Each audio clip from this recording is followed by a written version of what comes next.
आदिदेव ब्रह्मा बाबा का हम 57 पार्ट देख रहे हैं कि ब्रह्मा बाबा ने किस प्रकार से विश्व सेवा में अपनी बुद्धि चलाई, अपनी कलम चलाई, अपना कार्य किया, और हम भी उस कार्य को कैसे आगे बढ़ा सकेंगे, इस पर विचार करने वाली बात या प्रेरणा मिल सकती है। कैसे ईश्वर का संदेश पूरी दुनिया तक पहुंचा, बाबा ने कैसे पहुंचाने का प्रयास किया। एक बीज जो वट वृक्ष बना, from a seed to banyan tree. Brahma Baba द्वारा बोए गए आध्यात्मिक ज्ञान के बीज ने जब यज्ञ में जड़ें जमाई,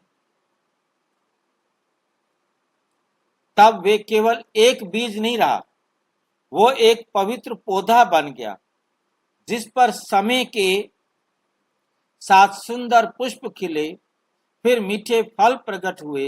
ये फल कोई साधारण फल नहीं थे, ये थे जीवित आध्यात्मिक आत्माएं, जो अब एक भूखी प्यासी दुनिया को आत्मिक ज्ञान और शांति का अमृत देने के लिए तैयार थी।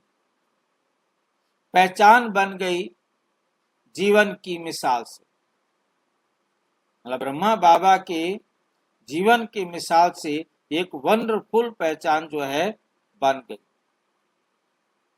Proof was in their living example, मतलब ब्रह्मा बाबा का जीवन इसका प्रमाण बन गया। बाप बीके दादी ध्यानी जी लिखती हैं कि बाबा के बच्चे ही प्रमाण थे कि कौन शिक्षा दे रहा है। उनकी विनम्रता, पवित्रता, निस्वार्थ प्रेम और आत्म संयम दूसरों को खींचता था, दूसरों को खींचता था। उदाहरण के लिए, कोई बहन जब साधारण सफेद साड़ी में शांत और निर्मल हृदय से किसी से मिलती, तो लोग पूछते, आप में ये शांति कहाँ से आई है? आप में ये शांति कहाँ से आती है?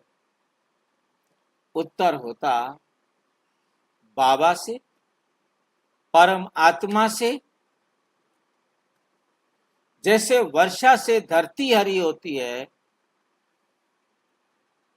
उसी तरीके से, बिल्कुल वैसे ही जैसे सूर्य की गर्मी समुद्र से जल वाष्प बनाती है और वे फिर वर्षा बनकर धरती को हरियाली देती है, वैसे ही शिव बाबा ने ज्ञान का तेज सूर्य बनकर आत्माओं को तपाया, और फिर ये तपाई हुई आत्माएं मेघ बनकर भारत के ऊपर छा गईं और बरस पड़ी, शांति, सच्चाई, पवित्रता की वर्षा लेकर। आउटर रीच की शुरुआत। आउटर रीच मतलब दूर दूर तक बाबा का संदेश कैसे पहुंचाया जाए, लेखन और संवाद का यज्ञ। Outreach begin through letter, speeches and literature. Baba ने केवल मौन साधना नहीं की, उन्होंने कलम को तलवार बनाया, अपनी कलम को तलवार बनाया। 1938 में एक लड़की को भूखा प्यासा रखे जाने और पिटाई के विरुद्ध उन्होंने क्रुएल्टी टू एनिमल्स आयोग को लिखा। क्रुएल्टी टू एनिमल्स आयोग को लिखा। क्या लिखा? अगर जानवरों के लिए आयोग है तो इंसानों के लिए भी होना चाहिए। महात्मा गांधी को टेलीग्राम किया, एक आत्मिक दृष्टिकोण।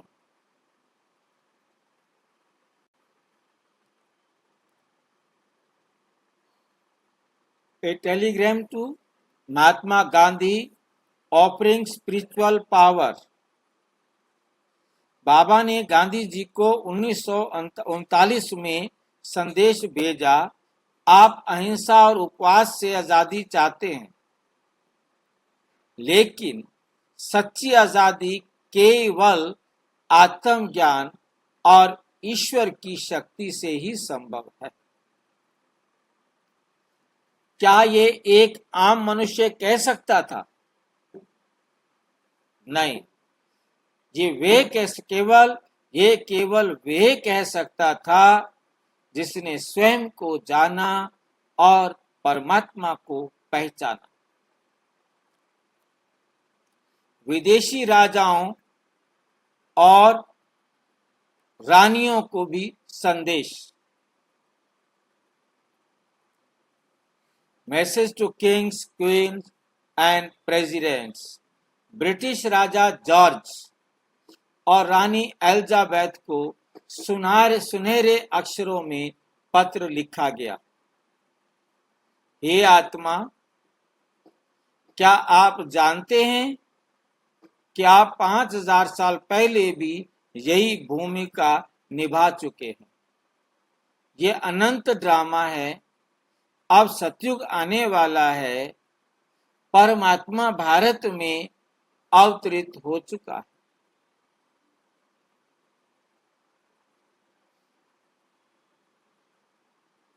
अमेरिका के राष्ट्रपति ट्रूमैन, नेपाल के राजा, वाशिंगटन, लंदन के नेताओं तक भी ये संदेश गया।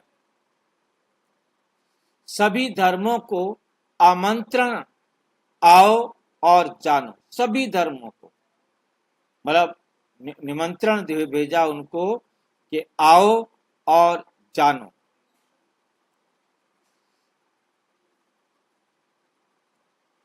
उन्नीस में कोलंबो में वर्ल्ड रिलीजियस कॉन्फ्रेंस में बाबा ने लिखा, जब तक आत्मा का धर्म शांति और पवित्रता स्थापित नहीं होता, तब तक शांति संभव नहीं। शांति संभव नहीं। हर धर्म, हर देश, हर आत्मा को बुलावा दिया गया, निमंत्रण दिया गया। Come and understand the imperishable knowledge before the final curtain falls. आखिरी पर्दा गिरे उससे पहले आओ और ईश्वरीय ज्ञान ले लो, क्योंकि वर्ल्ड ड्रामा का पर्दा बंद होने वाला है। नारी शक्ति का उत्थान, बाबा की दृष्टि। Empowering women, Baba's divine vision. Baba ने समाज के अन्याय पर चोट की। उन्होंने लिखा, जो पुरुष स्वयं विकारी हैं, वे गुरु कैसे हो सकते हैं? वे गुरु कैसे हो सकते हैं? हे माताओं, लक्ष्मी बनो, समाज को ज्ञान अमृत पिलाओ, अपनी शक्ति को पहचानो। ये महिलाओं को पहली बार किसी ने दिव्यता के स्तर पर देखा, देवियों के रूप में।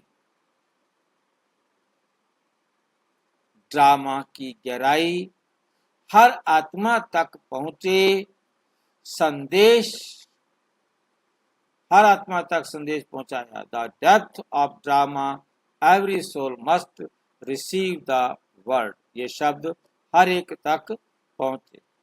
बाबा को पता था कि केवल 0.01 ही समझेंगे।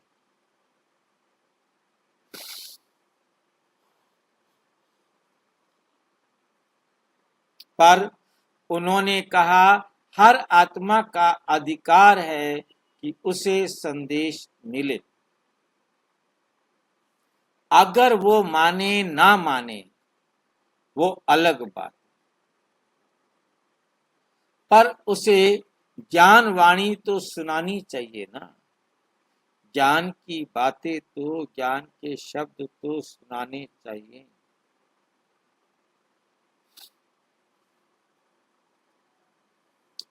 आज की सीख, हम क्या करें? हम क्या करें? Take away, what should we do today? आज हम क्या करें? क्या हम भी उस पत्र लेखन, संवाद और सेवा की लहर में सम्मिलित हैं? क्या हमें भी ये काम करना चाहिए?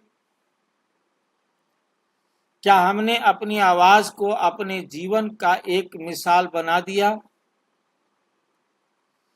क्या हम भी एक पत्र, एक वीडियो, एक मैसेज द्वारा परमात्मा की वाणी को आगे बढ़ा सकते हैं?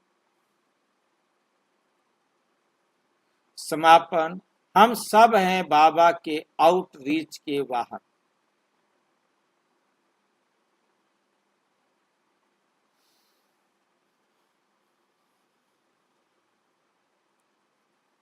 We are the carriers of God's outreach today।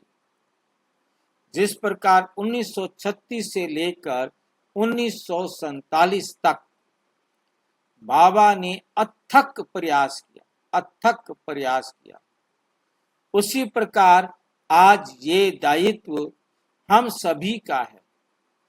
हर आत्मा तक संदेश पहुंचे। Understand the soul, be pure and recognize God।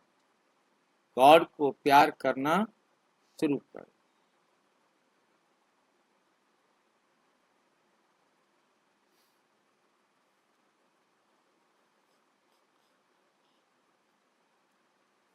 क्योंकि समय फिर से वही है, अब या कभी नहीं। अभी नहीं तो फिर कभी नहीं। अच्छा, ओम शांति। और विस्तार से जानने के लिए प्रजापिता ब्रह्मा कुमारी ईश्वरीय विश्वविद्यालय के किसी भी सेवा केंद्र पर संपर्क करें। और यदि कोई प्रश्न है तो 9213106986 पर केवल टेलीग्राम करें। 9650692270 पर केवल व्हाट्सएप करें और नहीं। ओम शांति।